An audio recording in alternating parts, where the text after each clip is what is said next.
Welcome to ENT122 or Entrepreneurship. So, for today, we will discuss the module number 10 entitled Managing the Marketing Functions. So, ayan, for this slide, so tapos na tayo doon sa mga contents ng business plan. It ended with the previous topic which is all about the preparing the financial projection. So this time, we will now proceed with the managing the marketing function. So ngayon, ito naman yung tungkol na sa kung paano na natin patatakbuhin yung business. So this time, nakafocus tayo sa marketing noong business. So to give you an overview about the subject or about the topic, so individuals behave differently even when they are faced by the same situation. That is because they perceive situations in different ways. Their perceptions are influenced by their operative needs and wants, their past experiences, and their personal value. So sinasabi na ang customer daw, every time na makaka-encounter siya ng isang product, iba ang tingin niya sa product or iba ang perception niya with that particular product in different situations. Okay? So sabihin na natin na yung mga produkto kapag halimbawa tayo ay nasa grocery, ganyan, iba yung perception natin sa mga produkto na nakikita natin or na kinakailangan natin. It depends sa situations. So, kung halimbawa ikaw ay nasa grocery at nasa sitwasyon ka na kulang ang budget mo, so ibig sabihin wala sa priority list mo na bumili noong mga produkto na hindi mo naman gaanong kailangan. Like sabihin na natin yung mga chichirya or no iba pa mga luho lang, wala yan sa priority list mo. So, due to limited budget na yun nga ang situation mo that time, ang pagtutuunan mo lang ng pansin para bilhin at tingnan sa grocery is yun lang mga pinakakailangan mo.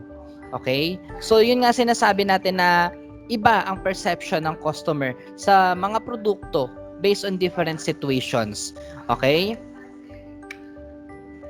So, entrepreneurs must recognize this. They must acknowledge that more than the actual features of the product or service, it is how the customers perceive this product or service that will lead them to make a purchase. So, as entrepreneur, isa rin yun daw dapat tinitingnan natin na consideration sa mga produkto or service na i-offer natin. More than the quality, more than the other features of the product, isa rin yung sa tinitingnan natin as entrepreneur, yung parang reason ba behind sa pag-purchase ng product ng isang customer. Okay? Yung tinitingnan din natin or kailangan din natin i-consider yung kung ano yung dahilan bakit nila kailangang bilhin. Okay? Yung drive nila or ano yung what's the reason behind bakit nila kailangang bilhin yung produkto na ino-offer natin sa kanila. And lastly, the challenge for an entrepreneur introducing a new product to the market is to make the target market be aware of the product and then to create a positive image of the product in the minds of these potential buyers. So, yun nga, ang challenge sa atin as entrepreneur. Paano nga ba natin maitatatak yung produkto natin or yung brand natin sa ating mga customers? Paano nila tayo matatandaan? Kung bago pa lang yan, paano nila tayo marirecognize sa paanong paraan natin maipapakilala yung produkto, lalo na kung bago pa lang, di ba? Kung natatandaan niyo with our previous topic on marketing, this is what we call positioning, di ba? How will you position your product pagdating sa market? Okay? Now, let's proceed with the stages of customers' decision making. So, kung natatandaan din ninyo, previously sa ating marketing subject last semester, 'di ba? Na-discuss na natin itong stages sa customers decision making. Okay, so now having this topic again, recall na lang ito sa inyo. So at least kahit paano meron na kayong alam dito sa topic na ito. So sige, isa-isahin ulit natin. First is recognizing need or want. Anyone who wants to read? Mag-raise na lang po ng hand sa Teams. Okay, Jmar, pakibasa. Number one, recognizing needs or want. When an individual recognizes a need or want, the buying process begins. This need or want can be triggered by internal or external stimuli. Okay, thank you.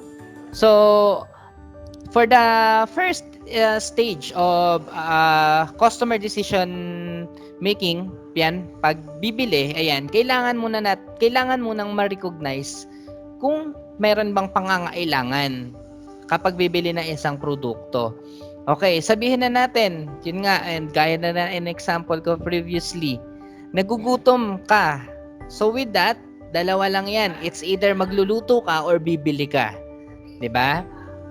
Okay, next, another example. Inimbitahan ka sa debut. Isa ka sa part ng 18 roses at wala kang maisusuot. So, you have the drive now or nandoon na yung recognition na kailangan mong bumili ng maisusuot. Inimbitahan ka sa birthday or inimbitahan ka na ninong or ninang sa binyag. Yan. So ngayon, kailangan mong bumili ng panregalo. Nagkaroon ka na ng recognition na kailangan mo bumili. Okay? You need to make a purchase. So, yun yung first step or yung first stage na yung recognizing need or want. Kailangan magkaroon muna ng recognition kung meron ka ba talagang kailangang bilhin. Okay? So, that is the first stage. Second stage, another is by understanding what triggers customers' needs or being conscious about these situations, the entrepreneur can come up with appropriate marketing or promotional strategies that could get the interest of their potential customers. So, as entrepreneur, isa rin ito daw sa kailangan nating intindihin. Yung nagbibigay, ano nga ba yung mga nagbibigay ng nakakatulong para ma-recognize na isang customer na kailangan niyang bilhin yung isang produkto. So going back with my previous example, kung halimbawa yun nga, ang recognition mo is nagugutom ka at kailangan mong bumili ng pagkain. So as entrepreneur, kailangan yung pagkain na ipopromote mo, kailangan ka takam-takam. Yung to the point na kahit hindi ka gutom, makita at maamoy mo pa lang, gusto mo na agad bumili. Maglalaway ka na agad sa kung ano man yung amoy ng pagkain na iyon o kaya sa ano man yung itsura ng pagkain na iyon. So you as entrepreneur, kailangan mo rin yung intindihin. Okay? Kung ano nga ba yung mga maaaring makatulong para ma-recognize na isang customer na kailangan niyang bilhin yung produkto or service na ino-offer mo. Okay? Second one, or the second stage is seeking or retrieving information. Sino po ang gustong magbasa for the number 2? You can raise your hand. Javier, pakibasa yung number 2.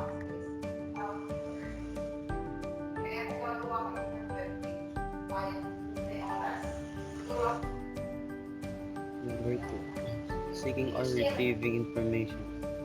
Once the interest of a potential customer is aroused, he is inclined to search more information about a particular product or service. By gathering information, the consumer learns about competing products and services and their features. Okay, thank you. So, for the number 2, seeking or retrieving information. So, once na nagkaroon ka na ng recognition kung ano yung kailangan mong bilhin, okay? Now, maghahanap ka na ngayon ng mga information kung saan nga ba ito pwedeng bilhin, ano-ano yung mga other options mo with this product. Yan. And then, sabi nga rin dyan is, by gathering information, the consumer learns about the competing products and services and their features. So, malalaman mo kung ano-ano ba yung mga available brands sa particular na product na gusto mong bilhin. Okay? So sabihin natin yun na nga, ang recognition mo is nagutom ka, kaya mo gustong bumili ng pagkain. So dito naman sa seeking, pagdating mo dito sa second stage or seeking or retrieving information, yan, saan kaya ako kakain? Pwede ba sa fast food? Pwede ba sa kiosk?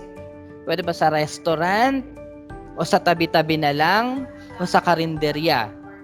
So, you are now seeking or retrieving information about the product or the service na gusto mong i-avail. Okay? Then, clearly, the entrepreneur must make sure that consumer become aware of his product and that his product has features that will be attractive to a segment of the market so that it becomes part of the consumer's consideration set and choice. So, as entrepreneur naman, sa point of view ng entrepreneur, pagdating dito sa seeking or retrieving information or on the second stage, kailangan alam ng entrepreneur or gawan ng paraan ng entrepreneur na makilala yung produkto niya. Kasi sa part na nandito ang customer or nandito sa stage na to ang isang customer, syempre kung hindi niya kilala yung produkto mo or yung service na ino-offer mo, wala siya sa choices. Okay? But kung kilala yan, well-known na yung product mo or yung brand mo, isa na yan sa top choices na po pwedeng pagpilian ng isang customer. Kaya, yun ang kailangan gawin. Kailangan ng entrepreneur na maging attractive ang kanyang product or service at maging aware ang customer or ang market sa kanyang produkto or sa service. Okay? Then for the third one, evaluating choices. Sino po ang gustong magbasa? Antoinette? Consumers evaluate their options differently. Some make conscious, rational decisions, while others respond emotionally to the marketing stimuli. For products and services that require substantial investment, people will conceivably take a more rational approach. In other instances, some consumers might allow their emotions to influence their decisions. Okay, thank you. So for the third one, evaluating choices. Ayan. Dito naman, 'di ba nga sa kanina sa second stage, ayan, seeking or retrieving information about the product. Doon nakikilala na kakaroon na inaalam na nila yung different brand or ano nga ba yung mga pwede nilang pagpilian. At once na available na yung mga information or yung mga maaari niyang pagpilian, on the third stage, evaluate niya na ngayon.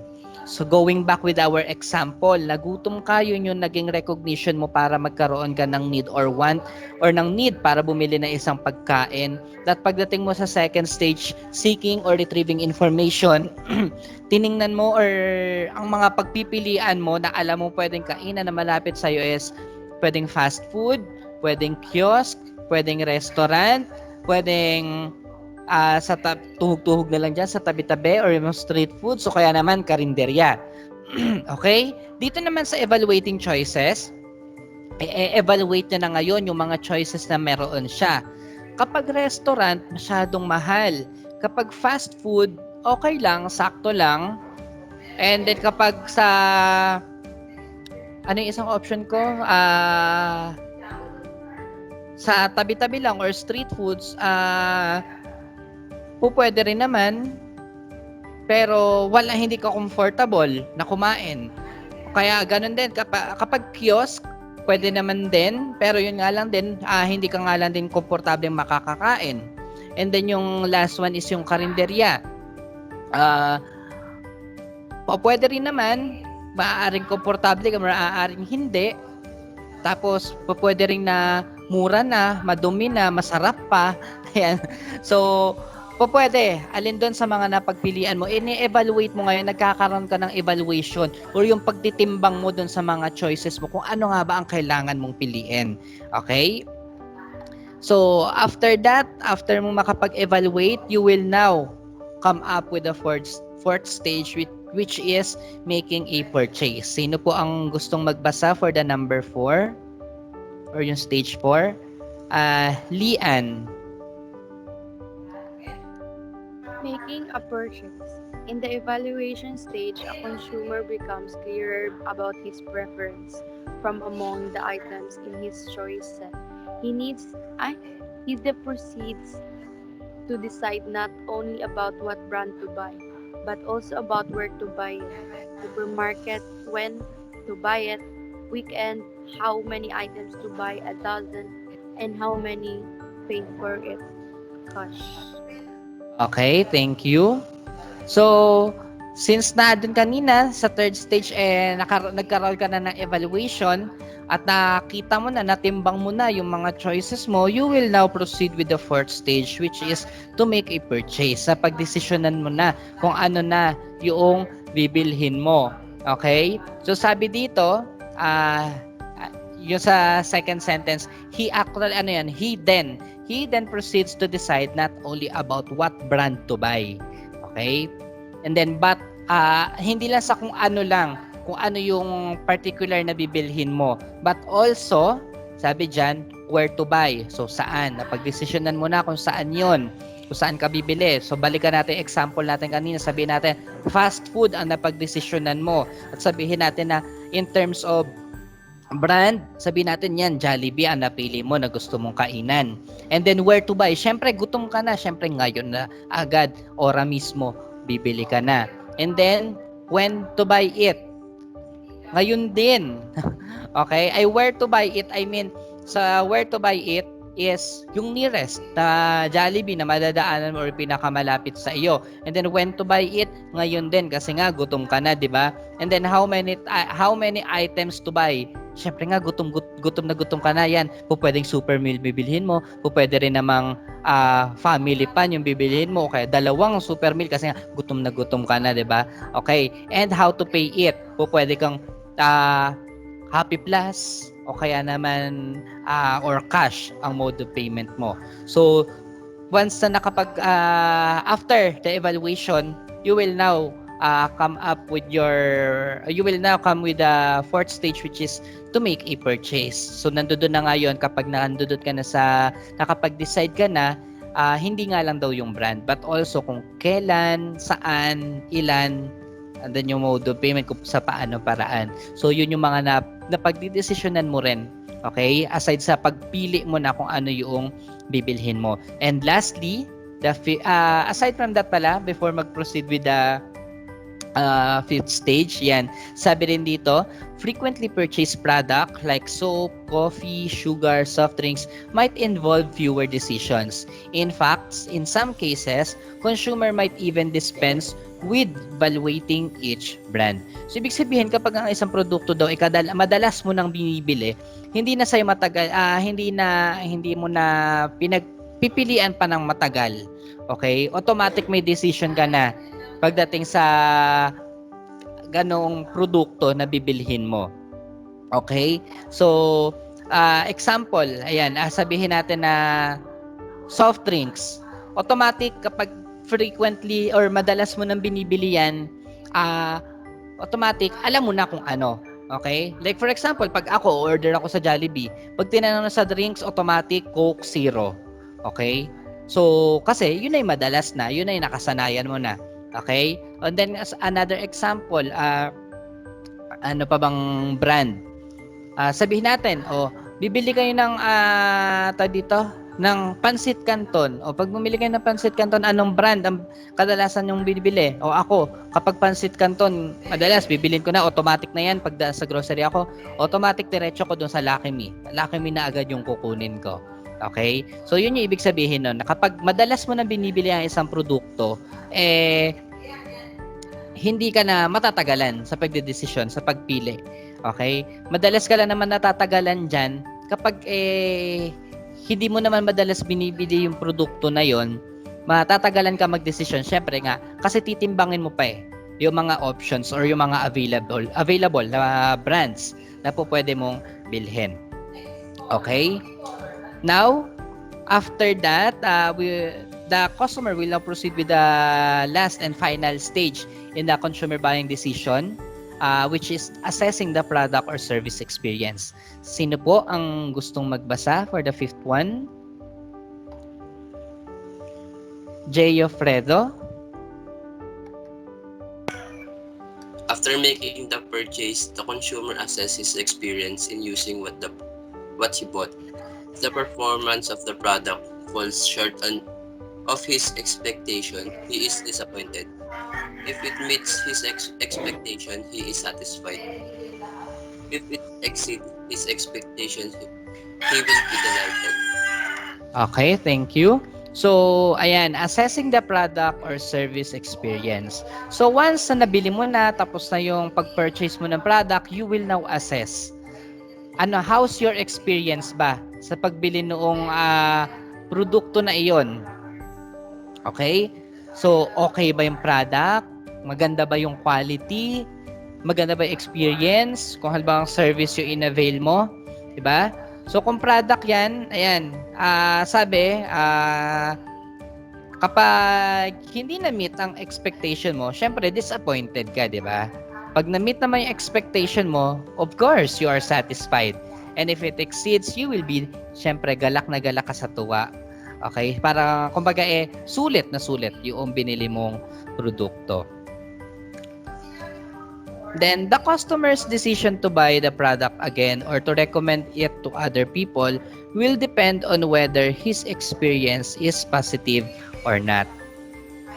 Okay? So, sabi dyan, ayan, yung pag-recommend natin ng isang product or ng isang service ay nakadepende sa kung ano yung experience natin. Siyempre, hindi naman tayo magre-recommend ng produkto na hindi naging maganda yung experience natin, di ba? We will always recommend what is best na na-experience natin for a particular product or in a particular service, 'di ba? Syempre, alam naman mag-recommend ka ng palyado, ng palpak at hindi maganda, syempre ikaw yung mapapahiya doon, 'di ba? So, ang ire-recommend mo lagi, syempre kung ano yung naging magandang experience para sa iyo. Okay? Lalo na pagdating sa pag-avail ng product or sa pag-avail ng service.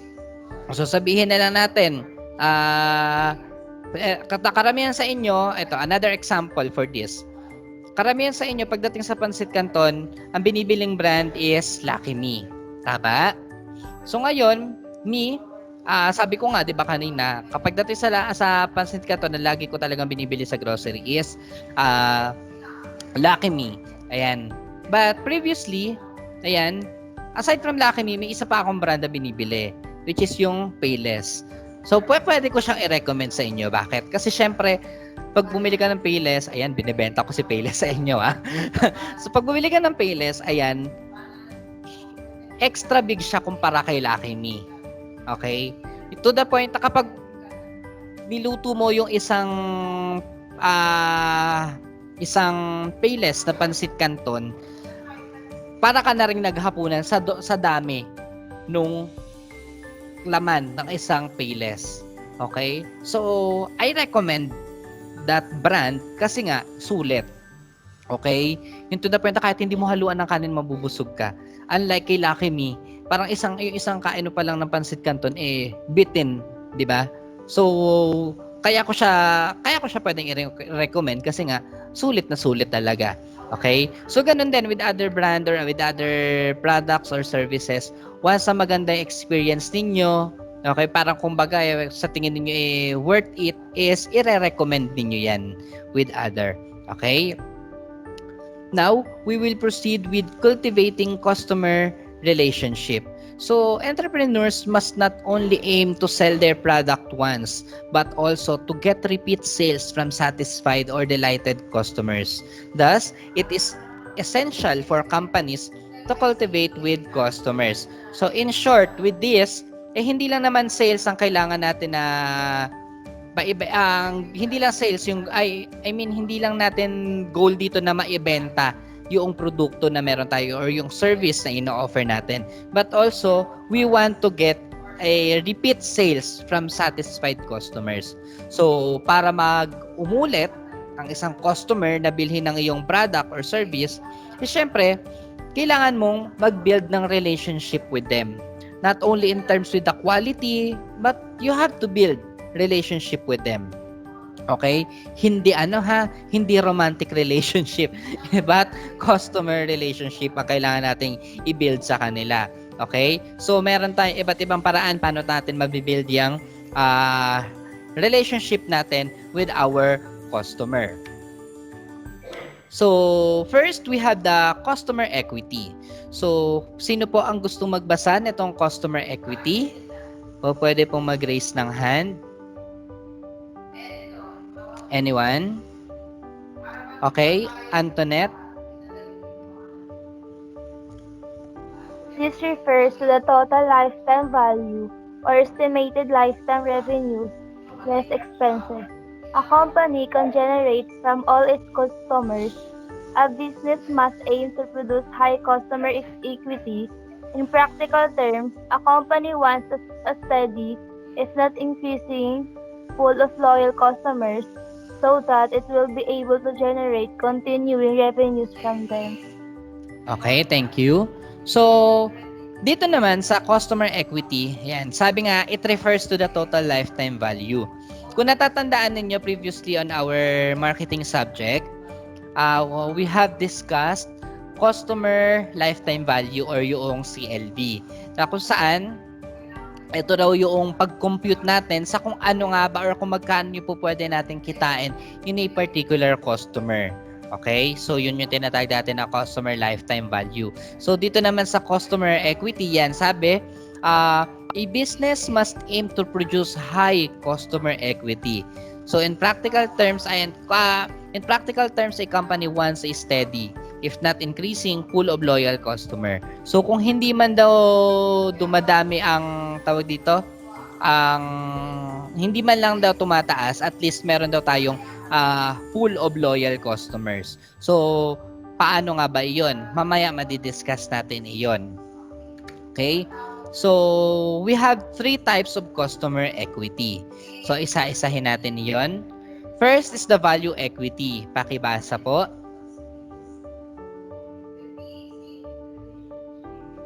Anyone? Cyril? Value equity refers to the customer's objective assessment of the utility of a product or service based on his perception of what he is giving up for what he is receiving. Okay, thank you. So for the value equity, in short, ito yung sinasabi nating worthiness ng isang product. Okay? Na kung saan, worthy nga ba yung pagbili ng customer dun sa product na iyon. Okay? Yan, ina-assess niya yung naging performance noong isang product na binili or noong service. Okay? Sabi nga ay ina-assess dito yung utility ng product or service based on his perception of what he is giving up for what he is receiving. So, in short, yung worthiness nga, parang sapat ba yung binayad mo or yung ginastos mo sa pagbili ng produkto na yun or pag-avail ng service o hindi. Okay? Yung kumbaga parang yung gusto natin syempre mas higit pa doon sa kung magkano yung binigay natin or yung binayad natin sa kapalit na nakuha natin or na binili nating produkto.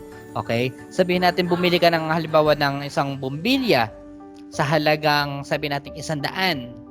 Okay? Tapos yung 100 mo na yon, sabihin natin yung bombilya na binili mo na yun tumagal na napakahabang taon. Yan.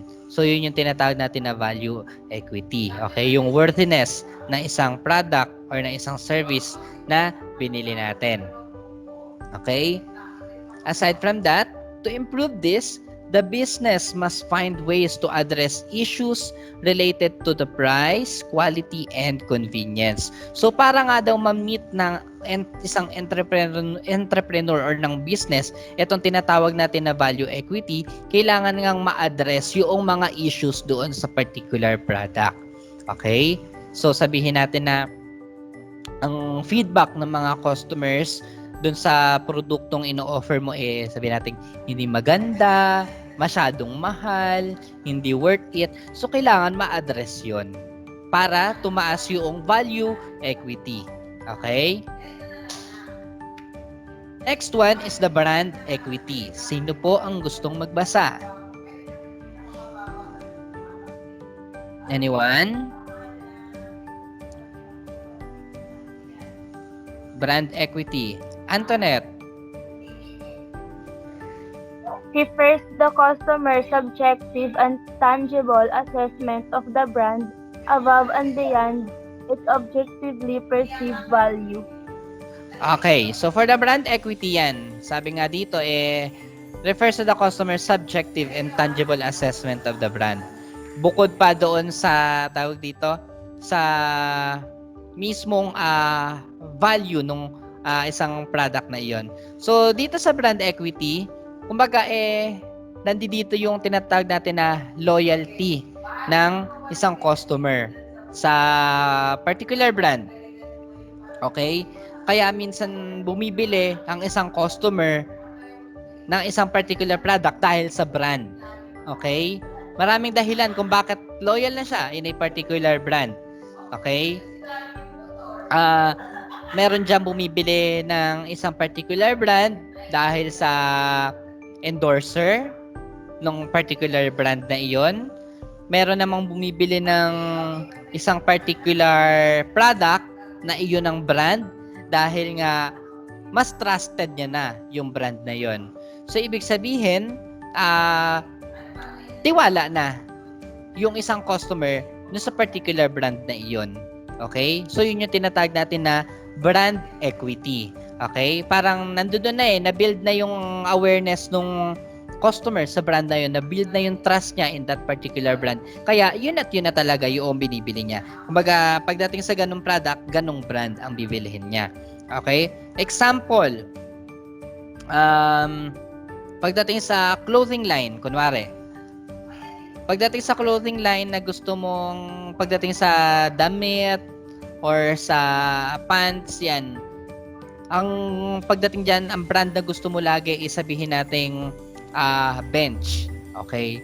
So, bakit bench lagi ang gusto mong bilhin pagdating sa damit and others? So, maaaring dahil sa endorser, maaaring dahil trusted mo na yung brand, at maaaring dahil mas kilala yung brand or mas sikat yung brand. Okay? So, you as entrepreneur, yan, kailangan isa din sa goal natin yan na mapataas yung brand equity natin. So, sabi nga dito, to improve this, the business must find ways to increase brand awareness, to improve customers' attitude toward the brand, and to project an ethical image to the public.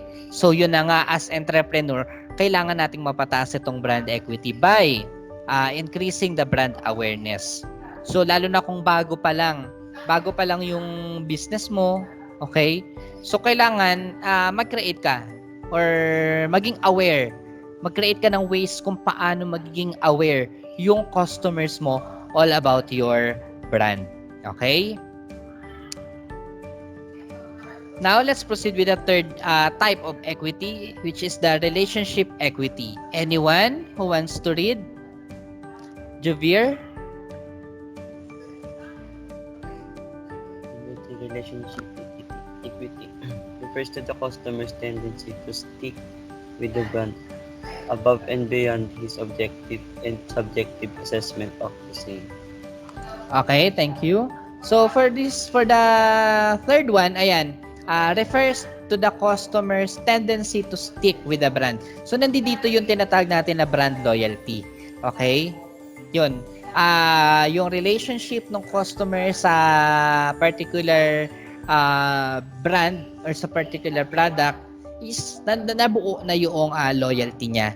So, whatever it is, dahil nga loyal siya doon, yun at yun ang bibilhin niya na produkto. Okay? Like for example, in my case, ayan, pagdating sa soft drinks, ayan, I'm loyal with Coke. Ayan. And then pagdating naman sa anong brand pa ba? Pagdating sa fast food, ayan, I'm loyal with Jollibee. Yan. So, yun yung doon. Ito yung isa rin sa kailangan nating tingnan as entrepreneur is yung relationship equity. Okay? Sabi dyan, to improve this naman, and the business can introduce loyalty programs, community relations programs, knowledge building programs, and such. This is typically done by large multinational companies, often through their corporate foundations. So, maraming paraan kung paano natin mabibuild yung relationship natin with our customers. So, sabi nga dyan, through loyalty programs. So, yan, I've been loyal with Jollibee through their Happy Plus card. Ayan, isa ang Happy Plus sa kanilang loyalty programs. So, bakit nga ba nabuo yung trust or yung loyalty ko with Jollibee through their Happy Plus? Syempre, kapag may Happy Plus ka na, di ba? Yan. Kapag ginamit yung Happy Plus mo, syempre, makaka-earn ka ng points. So, ang doon or sistema nila doon, every time na magme-make ka na, magpo-purchase ka at meron kang Happy Plus, syempre loloadan mo muna yung Happy Plus mo.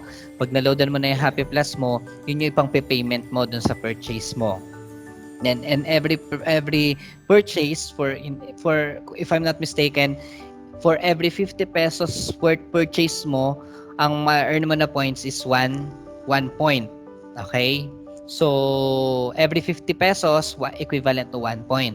And then, kapag na-earn mo na yung points mo, 1 point is equivalent to 1 peso. Okay? So, with that, with your accumulated points or dun sa mga naipon mo na points, pwede mo rin siyang ipangbili. Okay? So, paano nabuo yung loyalty mo doon? Paano nabuo yung loyalty ko? So, instead of buying sa other fast food chain, doon na lang ako sa Jollibee na meron akong Happy Plus. At this, bakit? Kasi nga, every time na bibili ako, may points ako ma-earn. Then, yung ma-earn ko, pwede ko na ipambili. Kung saan to the point, na dumating ako sa point na nagugutom ako along the way at kulang na yung cash ko pambili ng pagkain. Naalala ko na meron nga pala akong Happy Plus points. So with that, nakasurvive. Ayan, di ba? Nagamit ko rin yung points ko, na-redeem ko rin at naipambili ko rin. So with that, with such programs, yun yung mga paraan ko paano mabibuild yung loyalty na isang customer sa isang particular brand. Okay? Aside from loyalty, and meron pa nga daw tayong community relations program. So once halimbawa ang isang particular brand or isang particular company na-recognize mo, lalo na kung direct na na-experience mo na tumulong siya sa iyo, na hindi lang sa iyo but sa community ninyo, mas madali mo itong matatandaan, and syempre ipapatronize mo na yung product na ino-offer nila. Okay? Kasi nga parang part na yun na parang nagpakilala na siya sa iyo na maganda yung image nila, na maganda yung purpose nila, na may ibang pinatutunguhan yung mga kinikita nila. Okay? Yun. Okay? So, yun yung mga iba't ibang paraan kung paano natin mabibuild itong, paano natin mapapataas yung tinatawag natin na relationship equity. And then now, we will proceed with the customer loyalty. So, yung kanina is customer equity. This time naman is customer loyalty. So, anyone, pakibasa po. Sino po ang gustong magbasa? Jmar. Loyalty. Customers are now more demanding and harder to please because they have more options to choose from. Thus, it has become more difficult for business to retain customers. Okay, thank you. So for the customer loyalty, sinasabi mahirap na nga mag-build ng customer loyalty kasi nga marami ng options. Okay? Marami, lalo na kung yung mga competitor, may kanya-kanya na rin silang customer loyalty program. So, paano mo pa ngayon makukuha o paano mo maaagaw yung loyalty nila doon sa ibang brand against doon sa ino-offer mo sa kanila. And then, ayan, kaya mahirap na mag-retain ng customers. Okay? Kasi nga, marami na silang options. So, mahirap ma-build yung kanilang customer loyalty. Okay? So, yan. Paano nga ba natin mabibuild yung customer loyalty? So, first, we have this frequency program. Sino po ang gustong magbasa? Itong frequency program. Dayan? Designed to reward customers who buy often and in substantial amounts. Discount coupon. Okay, so itong frequency program na tinatawag natin, ayan nga daw, maaaring ito if sa form ng discounts or coupons. So, sa frequency program, ayan, parang ito yung way na kung saan bibigyan mo sila ng promo para umulit sila ng purchase. Okay? So, sabihin natin na yan, sa discounts or pagbibigay natin sa kanila ng mga discounts. So, para makaka-avail ka ng discount, ayan, pwedeng after ng ganitong purchase, Halimbawa, sa plan ng Smart, yan, kunwari plan ng Smart, nakatapos ka na isang plan na 24 months. Then, isa sa promo nila is, after mo makumpleto ang isang plan, for the next plan na i-avail mo sa kanila, discounted na. Okay? So, with that, parang mapipilitan ngayon si customer na mag-avail ulit para i-grab yung chance na maka-avail nung promo na indiscounted, di ba? Another is sa Shopee. Kunwari, bumili ka sa isang store sa Shopee. Nakapag-purchase ka na. Okay, na-receive mo na yung item.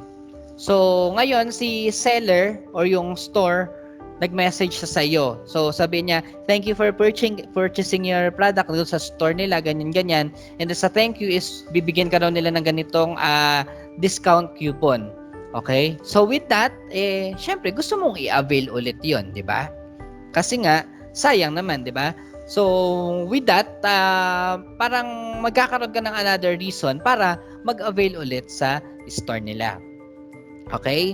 Another, yung kung natatandaan niya si Starbucks, 'di ba? Si Starbucks every December meron niya silang tinatawag na may promo sila lagi, yung magbibigay sila ng card tapos yung may sticker. Then after mo makompleto yung sticker na yun, if I'm not mistaken, usually 18 stickers 'yon. So, pag nakompleto mo yung 18 stickers, makakakuha ka ng planner. Okay? So, kung halimbawa first purchase mo tapos binigyan ka na agad ng card na iyon. So, syempre gusto mong makakuha ng planner. So, ang tendency, uulit ka at gusto mong makompleto yung 18 na yon. Okay? So, with that, magpo-purchase ka na magpo-purchase. Okay? Nagiging frequent yung pagbili mo dun sa isang particular na store. Second is personalized customer relationships. Anyone who wants to read? Lian? Personalized customer relationships. Some loyal clients, for example, will go back to the same barber shop or salon to have their hair cut and styled by their favorite barber or hairdresser, who might be great conversationalists and with whom they might have built friendship. Okay, thank you. So, dito naman sa personalized customer relationship, ibig sabihin, nabuo yung loyalty ng isang customer due to personalized customer relationship. Okay? Parang like sabi ng kita example, isang barber shop or salon. Parang gusto mong umulit at dun ka na lang magpapagupit kasi nga meron ka ng specific na stylist or na barber na or hairdresser na gagawa noong service or mag-haircut sa iyo. Okay? So, with that, parang nakampante ka na doon sa nagbibigay ng service sa iyo na yun. Kaya, doon at doon ka na lang lagi. Like me, for example, nung nag-field work pa ako in my previous work in Manila, nagpapagupit ako doon sa may Robinson, Manila, sa may bench fix salon doon. So, umulit ako ng umulit doon kasi nga, meron na akong stylist doon na yun na lagi kapag the first time ko naging okay yung experience ko, naging maganda yung outcome nung paggupit. So with that, sabi ko sa susunod doon ulit ako magpapagupit. And then tinatanong doon ng receptionist kung may stylist na. So ngayon, sabihin mo kung sino na yung stylist mo, then yun na ibibigay nila ulit na stylist sa'yo. Na yun na ulit yung magugupit sa'yo. So with that, meron tinatawag na personalized customer relationship na kung saan yung particular stylist na yun, siya na yung bahala sa service na i-avail mo. Okay? So, yun po, personalized customer relationship. Next is add structural ties with customer. Anyone who wants to read?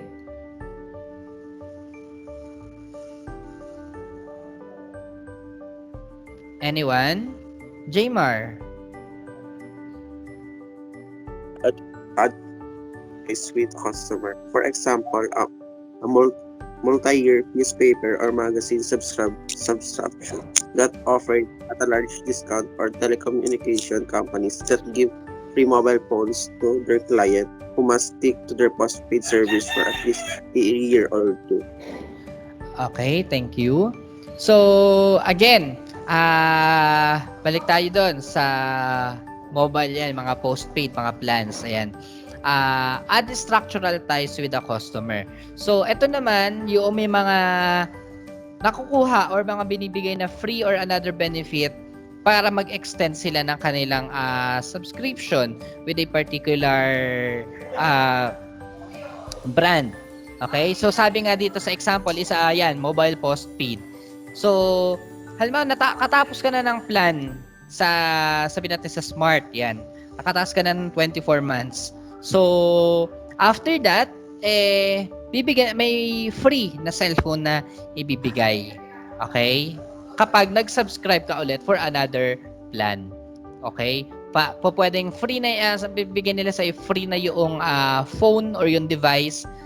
Then, yung plan na lang, monthly na lang yung babayaran mo, which is yung load na lang. Okay? So, yung tinatawag natin na additional or adding structural ties with the customer. Okay? So, aside from that, yun may mga another freebies na binibigay. Like for example, na-experience ko sa Novo last time, nung December. So, namili kami sa Novo, yan. Pag nakapag-purchase ka ng worth ganitong amount, may equivalent na free item na makukuha. Okay, sabi natin, 500 may equivalent na item yon, 1,000 may free, and then for 1,500 may another free na naman. Okay, so yun yung tinatawag natin na add structural ties with the customer. Okay, now let's proceed with building and managing your brand. So this time we will proceed with about the brand, kung paano nga ba natin ma-build yung brand natin and how we will manage it. So, anyone who wants to read? Anyone? Lian. Building and managing your brand. A brand as defined by Merriam-Webster's is a category of products that are made by a particular company, all having a particular name. It is also defined as a unique design, sign, symbol, words, or a combination of these employed in creating an image that identifies a product from its competitors. Over time, this image is associated with a level of quality and credibility in the consumer's mind. Okay, thank you. So, yan, sinasabi nga, yan, when we say brand, ito na yung unique design, sign, symbol, words, or a combination of this. Yan. Ito na yung, when we say brand, ito na yung pagkakakilanlan ng produkto or ng service na ino-offer natin. And sabi nga, over time, this image will be associated with level of quality and credibility in the consumer's mind. So, yun yung sinasabi natin na pag sinabi mo pa lang yung brand, kilala mo na agad kung anong quality yan. Okay? So, sabihin natin, pag sinabing Angel's Burger, ano na agad na nasa isip ninyo? Siyempre, meron na kayo kanya-kanyang insights pag sinabing Angel's Burger. Compare kay Burger Machine or Minute Burger. Okay? 'Di ba? So, with the following brands, yan. Pag sinabi pa lang, may mga naiisip na agad kayo in terms of quality. Okay? And then credibility. Okay? So, brands are important because consumers can make a purchase decision based on how products and services are branded. Consumers get to know brands through their past experiences with products and how they are advertised or promoted. Some of these products satisfy their needs, some do not. Okay? So, madali tayo nakakapag-decide kung ano yung bibilihin natin, lalo na kapag kilala na natin yung brand. Okay? O, sige, pagdating sa sabon or sa, dito, detergent, powder, anong brand ang madalas ninyong gamitin? May iba magsasabi sa inyo Tide, iba may magsasabi sa inyo Champion, iba naman gusto Surf at marami pang iba. Okay? And then mas nakakapamili din tayo or nakakapag-come up din tayo ng decision sa pagbili or pagpili ng isang produkto dahil sa brand na nakikita natin through commercials. Okay? So, maaari din dahil nakikilala rin natin ang isang brand dahil sa ating mga past experiences. Okay? So, some of them satisfied our needs nga daw and some do not. Okay? And if they have positive experience with the brand, then their subsequent decision making becomes easier. They need not spend valuable time evaluating their options. Going for the tried and tested brands assures them of the product's quality. Okay? So, ibig sabihin, yun nga kapag magandang experience sa isang customer sa isang product, mas madali na siya nakakapag-decide. Okay? Hindi na kailangan pag-isipan, hindi na kailangan mamili na matagal. Gaya na nabanggit ko kanina. And then sabi yan, going for the tried and tested. Mas na-assure na ng isang customer yung quality ng product. Syempre, doon ka na sa subok na. Yun nga sabi nila, di ba? Then, ayun yung mas pipiliin mo yung subok na. Pero bihira rin naman sa customer na parang nag-explore din ng iba pa bukod dun sa mga tried and tested. Yung mga customers na nag-explore pa. Okay? Naghahanap pa rin ng iba or sumusubok pa rin ng iba. Okay? Now, let's have an activity first. For this activity, meron lang tayo short, very, very, very short activity. Yan. Again, logo quiz. So, paunahan na lang sumagot ha. On na lang ng camera, no? Okay? So, I'll be flashing logos and then try to identify what brand yung logo na ipa-flash ko sa screen. Okay? So, mag-unmute na lang ng inyong mga mic kung alam ninyo yung brand. Okay? Sige, simulan natin. For the first logo, anyone? Sino nakakaalam niyan? Ng logo na iyan. That is letter A. Anyone? May alam ng logo? Actually, bagong logo lang siya ng brand. Bagong logo lang siya ng brand. Kumbaga, yung company is parang nag-rebrand, ganon. Mamaya, papakita ko sa inyo yung old logo ng brand. So, wala nakakaalam. Wala nakakaalam ng brand. Wala. Wala talaga kasi nga bago nga yung logo nila. Okay? So, wala ha. Wala nakakaalam ha. So, logo reveal. Yan. So, this logo is the logo of AirAsia. Okay? So, that is the new logo of AirAsia. Actually, neto lang. If I'm not mistaken, last year lang nila to ni-launch itong new logo nila. And, ito yung kanilang dating logo. Ayan. So, yung nasa taas, yan yung kanilang luma na logo. And then, yung nasa baba, ayan na ang kanilang bago. Okay? So, in short, para silang nag-rebrand lang yung company. Okay? So, that is AirAsia. And then, for the second logo, anyone who knows that logo? Lazada. Nice! Lazada. Very good. That's Lazada. Alam na alam ah. Lazada. Ayan. March 27. Ano to? Lazada sale on March 27. Sabi ni Mimi. Yeah. Ayan. So that is Lazada. Next logo. Sino may alam niyan? Pinoy Big Brother. Nice. Ayan. That is PBB. Ayan. Nagtapos na ang PBB. At sino ang big winner kagabi? Walang nanood. Ayan. Nag-big night na po siya kagabi. Okay. Sige, next brand tayo. Yan. Anyone who knows that? Del Monte, sir. No, Monte. it's not Del Monte. Hindi yan Del Monte. Si Del Monte, kung hindi ako nagkakamali, parang meron siya nakapatong sa ibabaw niyan. Kung hindi ako nagkakamali, Pero hindi yan si Del Monte. Brand yan, brand. Anyone? Wala nakakaalam. Sirip na. Sirip na ha. Sige. Logo reveal. That is the logo of Papa Ketchup. Okay? Papa Ketchup, yung kalaban ng UFC na ketchup. Ayan. Okay? So, yan. Last one.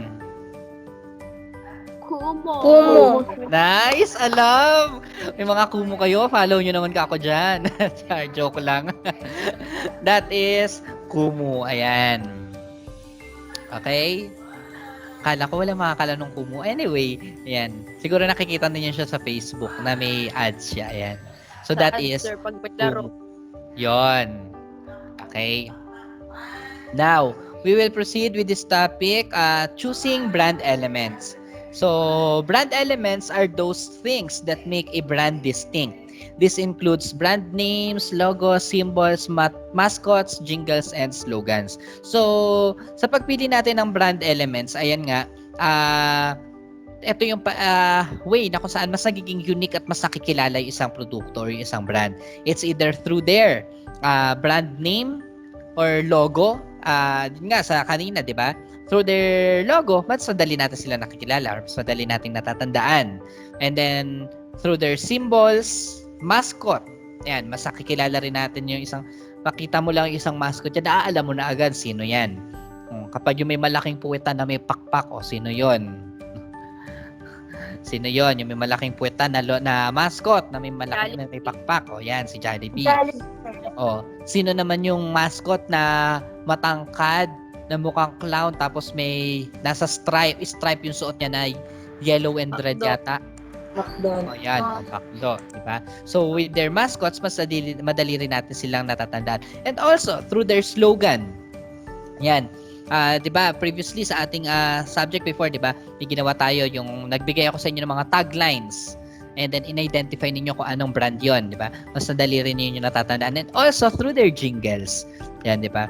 May mga jingles na minsan LSS tayo, 'di ba? Dahil sa nakikita natin sa TV, and then minsan nagiging consideration na rin natin yung pagpili sa brand kasi nga parang mas kilala sila, 'di ba? Ayan. Now, we will proceed with the different brand elements. So, first element is memorable. So, when we say memorable, it refers, ibig sabihin, short brand names are easy to recall. So, ito yung mga, nagiging nagiging acronym na lang from the mahabang name noong particular brand, mas madali na natin sila nakakilala dahil na parang shinorten na yung kanilang names. Okay? Example, when we say, ano ibig sabihin kapag sinabi nating MMK? Maalaala mo kaya. Correct. Di ba? Kapag sinabi natin KMJS, Kapuso mo, Jessica Soul. yes, correct. And kapag sinabi nating PBB, Pinoy Big Brother. yun. So, yun yung mga brands na kapag nag-select tayo ng brand element, yan, kailangan memorable, madali nating matatandaan. Okay? Then, next naman, the brand element is meaningful. So, when we say meaningful, brand must be credible and must also communicate the distinction of the brand. So, example of this is the Unilab with their tagline, Trusted Quality Healthcare. So, ito yung mga brands sa kung saan yung mga tagline nila or yung mga brand nila mayroong mga meaningful taglines yan na kung saan parang reliable naman. Okay? And then another Another element is yan, likable, must be visually and verbally appealing to customers. So yan, si Meralco na ang kanyang tagline may liwanag ang buhay, si ABS na in the service of the Filipino, and si Jollibee na langhap sarap. Okay? So, dito naman sa likable, yan, customers mas appealing daw dapat ang kanyang brand sa customers. And yung tagline niya, kailangan daw mai-interpret not only hindi lang hindi lang figuratively but also literally. Okay? So, pwedeng ma-interpret ang brand. Okay? Yung pinaka-tagline ng brand. And then last one is the humorous, a recognizable theme in the brand building efforts of Filipino companies, particularly micro and small scale enterprises, is humor. Okay? So, yung dito naman sa humorous, ito yung, di ba, marami tayong makikitang brand na parang napakatataba talaga ng utak ng mga Pinoy. Okay? So, isa na dito. Yan, ito. Yan. Who's aware of this? Yang 7 Evelyn na yan. Na tindahan, 'di ba? Narinig niyo sa balita 'yan, 'di ba? 'Di ba syempre, with that type of humor mas madali nating natatandaan yung isang particular na product or na service, 'di ba? So aside from that, meron pa. Sana 'yon. Yan. Titas and titos of Titas and Titos Milk Tea House. And another is yan, Pinoy Big Burgers. So, with that type of humor, syempre, mas madali nating matatandaan yung ng different brand. Lalo na kung bago ka sa industry at marami ka ng competitor. Syempre, kailangan humorous yung brand mo. Diba? Para mas madali kang matatandaan ng mga customers. Okay? Now, let's proceed with the different brand elements. So, clearly, brand elements play an important part in building a company's brand. Ideally, they must be easily recognized, remembered, descriptive, suggestive, and persuasive. It must be noted, though, that the brand building attempts will be put to naught if a product or service does not offer real value to customers. So, yan nga, pagdating do sa different brand elements na nabanggit, okay, malaki talaga yung ginagampanan ng mga brand na iyan or ng mga brand elements na iyan. Okay? Kasi nga, through that, mas madali tayong natatandaan at mas madali nakikilala. Okay? Pagdating sa mga choices, pumapasok na rin tayo sa mga nagiging choices ng customers. Dahil nga sa brand na meron tayo or dun sa mga brand elements na pinipili natin or mga kino-consider natin sa pag-create ng ating brand. Okay? So, supporting marketing activities. Anyone who wants to read?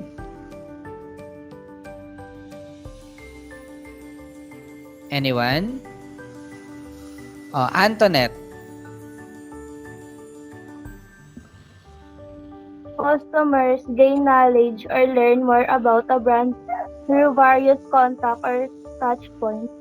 Some of them, out of curiosity, try out a new product that they see in a supermarket. Others hear about the product through word of mouth. Others get to know about a product through advertising, press releases, social marketing, trade shows, and special events. Okay, thank you. So with this naman, supporting marketing activities, kailangan sa isang business, kailangan nandoon pa rin yung mga marketing activities. Hindi dapat nawawala doon yung pagtingin natin pagdating sa marketing. Kasi ibang businesses, parang ang goal lang is makabenta. So, hindi lang yun yung goal natin. Kailangan mag-support din tayo pagdating sa marketing activities or mag-invest din tayo pagdating sa marketing activities ng isang brand. Kasi through the marketing activities, doon natin mas nakikilala or doon natin mas naipapakilala yung produkto natin. Doon din nakikreate yung brand awareness. Okay? Doon din nare-recognize yung product natin. So, through the marketing, yan, masasabi natin na maipapakilala natin sa customers natin. Kasi may mga customers na magsasabi niya na, may ganyang brand pala. Okay? So, on my experience sa previous work ko, sa Valiant, ang brand namin doon is si Marvy pagdating sa mga pens yan. So with Marvy, since hindi nga siya ganon kakilala pa before, yan, nag-i-invest kami pagdating sa mga marketing activities by joining different marketing events. Like for example, si National Bookstore, meron siyang pa-event. Like for example, we have the tag dito, Summer Art Camp yata yun, in SM Mega Mall previously. So we've joined for that event. Siyempre, part ng marketing yun para mas maipakilala pa yung brand, lalo na kung hindi pa ganoon kakilala. Okay? And then, the company must not forget, though, that an important contact point is with its own personnel when they attempt to sell products to potential customer, when they receive payments, or when they handle complaints. The company must, therefore, try its best to manage these touch points so that customers' experience will be positive, thus contributing to brand equity. So, yun nga, yung different contact points na iyon, part din yun ng marketing. Okay? Sa part pa lang na pagbenta ng produkto, of course, it's marketing already. Sa pag-receive ng payment, it's marketing already. And kapag merong complaint at hinandle natin yon properly, that's also part of marketing. Okay? So, everything na merong involvement si customer na may patungkol doon sa product, na mayroon siyang may experience, that's marketing. Okay? So, pag naging maganda ang experience sa isang customer with those different touch points, okay? Mas mare-recall yun sa kanya and may chances na mas makikilala yung brand mo, and at the same time, may chances na mas maire-recommend pa yung product or yung brand mo. So, emerging practices. For small and medium enterprises, advertising is quite an expensive way of making their products and services known. Fortunately for them, there are emerging marketing practices that they could creatively utilize despite their limited resources. So dito naman sa tinatawag nating emerging practices, so ibig sabihin meron daw different practices na nag-e-exist na ngayon kung paano natin makakandak itong marketing sa limited budget lang natin. Okay? So, di ba nga kasi may mga businesses, lalo na sa mga small businesses, na hindi nila pinagtutuunan ang advertising kasi magastos. Hindi nila pinagtutuunan ng marketing kasi nga gastos yan, malaking gastos yan. Okay? So, meron nga parang conduct pa rin tayo ng marketing, meron nga mga emerging practices ngayon aside dun sa mga traditional practices like having advertisement. That's traditional already. Okay? By having a billboard or other forms of advertisement, that's traditional already. Okay? So ngayon, meron nga daw tayong tinatawag na emerging practices. At ano-ano naman yon? Una is yung tinatawag natin na buzz marketing. So, when we say buzz marketing, yan, a viral marketing technique that is focused on maximizing the word of mouth potential of a particular campaign or product, whether that is through conversation among consumers, family and friends, or larger scale discussion on social media platforms. So dito naman sa buzz marketing, yan, buzz. Ibig sabihin, yung product or yung brand mo, ginagawang usap-usapan. So with that, mabubuo yung curiosity sa customers, magtataka sila, ano ba ito? So, magkakaroon sila ng interest with a particular brand. Okay? Para nagiging word of mouth na. Okay? Kumbaga sa nagiging chismis. So, para mapatunayan yung chismis kung totoo ba o hindi, syempre itatry mo yon, di ba? So, another emerging practice is the social media marketing. So, companies do this by maintaining a presence in social media platforms such as Facebook, Twitter, and LinkedIn. They use these platforms to interact with their customers, receive feedback from them, address their issues and concerns, and promote their products and services. So, dito sa social media marketing, ito yung pinaka-emerging ngayon. Ito yung pinaka-madalas na nagagamit. Ito yung pinaka-utilize. Pansinin ninyo. Sa pag-scroll ninyo sa Facebook, may mga makikita kayo ng mga brands na kung saan sponsored, 'di ba? So, yun yung paraan nila. Yun yung tinatawag natin na social media marketing, na kung saan gumagawa ng ingay yung brand mo sa social media. It could be on Facebook, Twitter, or any other platform. Okay? So, instead of having your advertisement through TV or through radio, you have your advertisement through social media platforms. Okay? So, yun yung tinatawag natin yung dalawang emerging practices. Okay? So, yung iba, madalas talaga itong social media marketing. Karamihan sa mga brands ngayon, itong social media marketing ang ginagamit sa pag-promote ng kanilang product. Lalo na sa mga small scale businesses, yung mga nag-uumpisa pa lang, yan, talagang sa Facebook sila nag-iingay at doon nila pinopromote ang kanilang product. Okay? And that ends our module number 10.